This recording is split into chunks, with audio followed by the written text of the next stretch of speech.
Baiklah, Assalamualaikum warahmatullahi wabarakatuh. Perkenalkan, nama saya Mira Astuti dari Prodi Keuangan Daerah Angkatan 2021.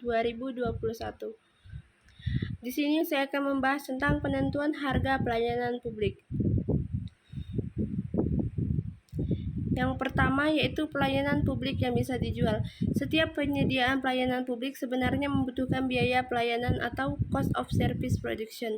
Biaya penyediaan pelayanan publik pada prinsipnya dapat didanai melalui dua sumber, yaitu yang pertama penarikan pajak dan yang kedua penjualan pelayanan tersebut kepada masyarakat sebagai pengguna jasa publik.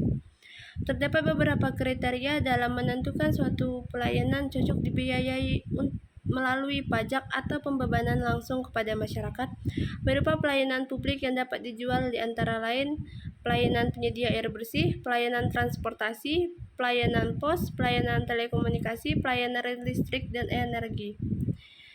Pembebanan tarif pelayanan publik kepada konsumen dapat dibenarkan karena adanya beberapa alasan, yaitu yang pertama, adanya barang privat atau barang publik. Yang kedua, efisiensi ekonomi. Yang ketiga, prinsip keuntungan.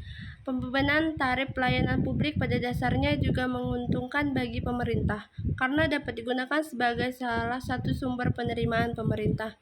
Hanya saja, pemerintah tidak boleh melakukan memaksimalisasi keuntungan. Bahkan lebih baik menetapkan harga di bawah full cost, memberikan subsidi, atau memberikannya secara gratis.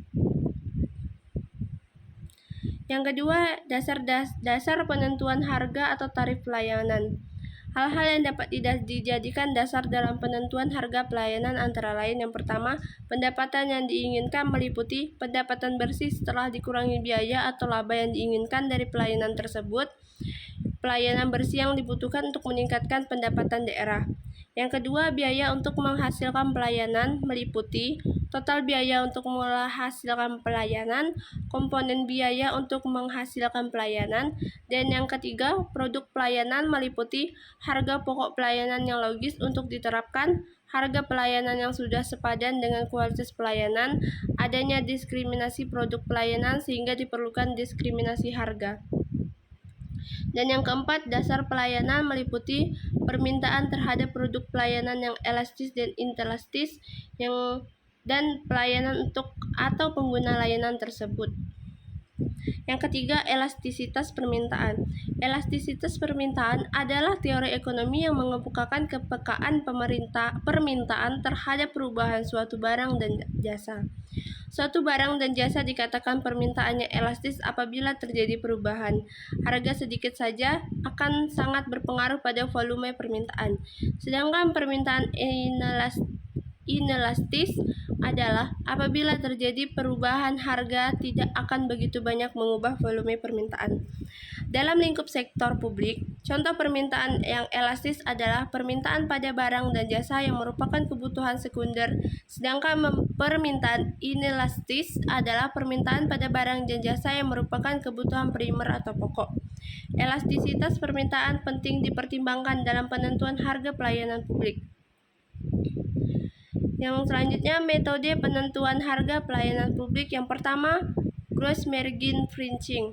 Metode penentuan harga jual dengan gross margin pricing pada umumnya digunakan oleh perusahaan dagang, yaitu perusahaan yang tidak membuat sendiri produk yang dijual, tetapi hanya membeli dari pemasok, kemudian menjualnya kepada pelanggan. Penentuan harga dan metode gross margin pricing dilakukan dengan cara menambahkan presentasi tersebut tertentu di antara harga pokok produk yang dibeli. Presentasi ini disebut markup atau margin. Presentasi meliputi dua komponen, yaitu bagian untuk menutupi biaya operasi dan bagian yang merupakan laba yang diinginkan. Metode harga jual dengan metode full cost pricing adalah penentuan harga jual dengan mempertimbangkan seluruh jenis biaya, baik biaya tetap maupun biaya variabel, untuk menghasilkan barang atau jasa. Harga jual ditetapkan dengan cara menghitung semua biaya untuk membuat produk barang atau jasa atau biaya produksi, ditambah dengan presentasi keuntungan ditambah biaya operasi. Metode full cost pricing dapat diakumulasikan sebagai berikut: biaya produksi ditambah margin X biaya produksi total ditambah biaya operasi. Yang kedua, direct cost pricing. Berbeda dengan metode full cost pricing yang mendasarkan harga jual dengan memperhitungkan semua biaya full cost, baik biaya variabel maupun biaya tetap. Metode direct cost pricing menetapkan harga jual dengan hanya memperhitungkan biaya variabel saja. Oleh karena itu, metode ini juga disebut variable cost pricing. Metode ini pada umumnya diterapkan pada produk produksi, tetapi melebihi daya serap pada pasar karena overproduksi atau bisa juga karena memanfaatkan kapasitas yang menganggur. Produk tersebut kemudian dipasarkan pada pasar yang berbeda, namun dengan tidak merusak pasaran produk dipasarkan bebas. Metode ini dikenal dengan nama margin income pricing karena hanya memperhitungkan biaya-biaya yang berhubungan dengan proporsional dengan volume atau penjualan sehingga menghasilkan tambahan pendapatan marginal income. Yang ketiga, time and material pricing. Pada dasarnya, berbagai metode penentuan harga jual hampir semuanya mempunyai langkah yang sama. Pertama, menghitung biaya produk, kemudian menambah presentasi tertentu untuk mendapatkan laba. Selain metode full cost pricing dan direct cost pricing, terdapat pendekatan lain dari penentuan harga jual yang disebut time and material pricing. Dan yang keempat, subsidized cost pricing. Metode harga jual produk barang atau pelayanan. Metode ini adalah penentuan harga jual dengan mempertimbangkan seluruh biaya dikurangi dengan subsidi yang diberikan. Jika pada metode yang lain pada umumnya harga jual dihitung dengan menambahkan margin atau markup biaya atas biaya yang terjadi. Pada metode ini justru dikurangi atau dilakukan mark-on terhadap total biaya produksi barang atau pelayanan. Metode ini banyak dilakukan pemerintah, misalnya dalam penentuan harga jual, pelayanan kesehatan, pendidikan, harga pupuk dan harga produk pertanian, dan lain sebagainya. Yang kelima yaitu target pricing. Target pricing adalah penentuan harga barang atau pelayanan publik yang sudah ditentukan terlebih dahulu, sehingga justru biayanya yang harus lebih ditekan melalui efisiensi. Target pricing bisa terjadi karena ada dua sebab, yaitu yang pertama, adanya persaingan yang tajam dalam pasar persaingan sempurna, sehingga pasar pelayanan ditentukan harga pasar.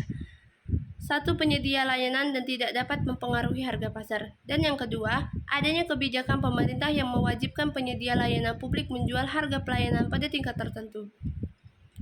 Yang keenam, marginal cost pricing. Metode marginal cost pricing adalah penentuan harga jual yang menyatakan bahwa harga jual atau tarif yang dipungut harus sama dengan biaya untuk melayani tambahan konsumen. Marginal cost pricing memperhatikan biaya operasi variabel dan biaya overhead semi variabel yang terjadi ditambah dengan biaya penggantian atas aset modal yang sudah usang dan biaya penambahan aset modal untuk meningkatkan kapasitas produksi yang digunakan untuk memenuhi tambahan permintaan. Baik, itulah yang dapat saya jelaskan pada materi kali ini. Saya akhiri dengan ucapan Assalamualaikum warahmatullahi wabarakatuh.